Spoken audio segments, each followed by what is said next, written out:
Dalam suatu hadis yang diriwayatkan oleh Imam Al-Baihaqi, sewaktu-waktu Allah Subhanahu wa Ta'ala memerintahkan iblis agar segera bertemu dengan Nabi Muhammad SAW. Iblis tidak bisa menolak dan segera menemui Rasulullah. Pada saat menemui Rasulullah, iblis berbentuk menjadi seorang laki-laki tua yang buta mata sebelah kirinya dan berjanggut putih 10 helai, mirip sekali seperti seekor lembu. Wahai penghuni rumah, apakah kalian mengizinkan aku masuk karena kalian membutuhkan aku? Rasulullah bertanya pada para sahabat, apakah kalian tahu siapa yang berseru itu? Lalu para sahabat, tentu Allah dan Rasulnya yang lebih tahu. Ia adalah iblis yang terkutuk. Semoga Allah senantiasa melaknatnya, tutur Rasulullah. Lalu Umar bin Khattab berkata, wahai Rasulullah, apakah engkau mengizinkan aku membunuhnya? Bersabarlah wahai Umar, apakah engkau tidak tahu bahwa dia termasuk yang tertunda kematiannya sampai hari yang ditentukan? Rasulullah melanjutkan perkataan. Beliau meminta kepada sahabat agar mendengarkan dan memahami ucapan yang disampaikan iblis. Setelah pintu dibuka, masuklah iblis di tengah-tengah majelis tersebut. Lalu iblis berkata, salam untukmu wahai Muhammad, salam untuk kalian semua wahai golongan muslimin. Rasulullah menjawab, keselamatan hanya milik Allah, wahai makhluk terlaknat. Aku tahu engkau punya keperluan terhadap kami. Apa keperluanmu itu? Hai Muhammad, aku datang ke sini bukan atas kemauanku, namun karena terpaksa. Siapa yang memaksamu? Seorang malaikat dari utusan Allah telah mendatangiku dan berkata, Allah memerintahkanmu untuk mendatangi Muhammad sambil menundukkan diri. Beritahu Muhammad tentang caramu dalam menggoda manusia. Jawablah dengan jujur semua pertanyaanmu. Demi kebesaran Allah, andai kau berdosa satu kali saja, maka Allah akan menjadikanmu debu yang ditiup seperti angin. Oleh karena itu, aku sekarang mendatangimu. Tanyalah apa yang hendak kau tanyakan. Jika aku berdosa, aku akan dicaci oleh setiap musuhku. Tidak ada satupun yang paling besar menimpaku daripada cacian musuh. Rasulullah lalu bertanya, kalau kau benar jujur, siapakah manusia yang paling kau benci? Iblis menjawab, kamu dan orang sepertimu adalah makhluk Allah yang paling aku benci. Siapa selanjutnya? Pemuda yang bertakwa yang memberikan dirinya mengabdi kepada Allah. Lalu siapa lagi? Orang alim dan waro. Lalu siapa lagi? Orang yang selalu bersuci. Siapa lagi? Orang fakir yang sabar dan tak pernah mengeluhkan kesulitannya kepada orang lain. Apa tanda kesabarannya? Wahai Muhammad, jika tidak mengeluhkan kesulitannya kepada orang lain selama 3 hari, maka Allah akan memberi pahala orang-orang yang sabar. Selanjutnya siapa lagi?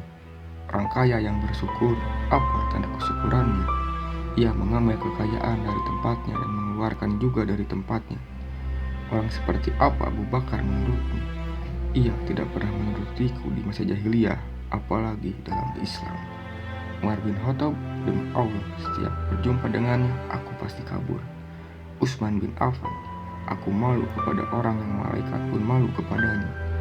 Ali bin Abi Thalib, aku berharap darinya agar kepalaku selamat dan berharap ia melepaskanku dan aku melepaskannya, tetapi ia tidak akan mau melakukannya. Itu dikarenakan karena Ali bin Abi Thalib selalu berzikir terhadap Allah Subhanahu wa Ta'ala. Lalu Rasulullah bertanya lagi, apa yang kau rasakan jika melihat seorang dari umatku yang hendak sholat? Aku merasa panas, dingin dan gemetar ya Rasulullah. Kenapa? Sebab setiap seorang hamba bersujud 1 kali kepada Allah, Allah mengangkatnya 1 derajat. Jika seorang umatku berpuasa, tubuhku terasa terikat hingga ia terbuka. Jika ia berhaji, aku seperti orang gila. Jika ia membaca Al-Quran, aku merasa meleleh laksana timah di atas api. Jika ia bersedekah, itu sama saja orang tersebut membelah tubuhku dengan gergaji. Mengapa bisa begitu? Sebab dalam sedekah ada 4 keuntungan baginya, yaitu keberkahan dalam hartanya, hidupnya disukai, Sedekah itu kelak akan memberi hijab antara dirinya dengan api neraka, dan segala macam musibah akan terhalau darinya. Apa yang dapat mematahkan pinggangmu? Suara kuda perang di jalan Allah. Apa yang dapat melelehkan tubuhmu? Taubat orang yang bertaubat. Apa yang dapat membakar hatimu? Istighfar di waktu siang dan malam. Apa yang dapat mencoreng wajahmu? Sedekah yang diam-diam. Apa yang menusuk matamu? Sholat fajar. Apa yang memukul kepalamu? Sholat berjamaah. Apa yang paling mengganggumu? Majelis para ulama. Bagaimana cara makanmu? Dengan tangan kiri dan tangan jariku. Di manakah kau menemui anak-anak bermusim panas? Di bawah kuku manusia. Lalu Nabi Muhammad terhenti dan kembali bertanya, siapa temanmu, wahai iblis? Iblis berkata, pemakan riba ya Rasulullah. Sahabatmu? Pezina. Siapa teman tidurmu? Pemabuk. Siapa tamumu? Pencuri. Siapa utusanmu? Tukang sihir. Apa yang membuatmu gembira? Bersumpah dengan cerai. Siapa kekasihmu? Orang yang meninggalkan sholat Jumat. Siapa manusia yang paling membahagiakanmu? Orang yang meninggalkan sholatnya dengan sengaja. Setelah semua pertanyaan Rasulullah dijawab, maka iblis itu pun pergi. Semoga dengan mengetahui ini, kita sebagai umat Nabi Muhammad selalu membekali diri dengan iman, melakukan amalan yang membuat iblis menjadi lemah, menjauhi hal-hal yang diinginkan makhluk terlaknat tersebut. Allah Maha Pemilik ilmu pengetahuan. Wallahu a'lam bishawab.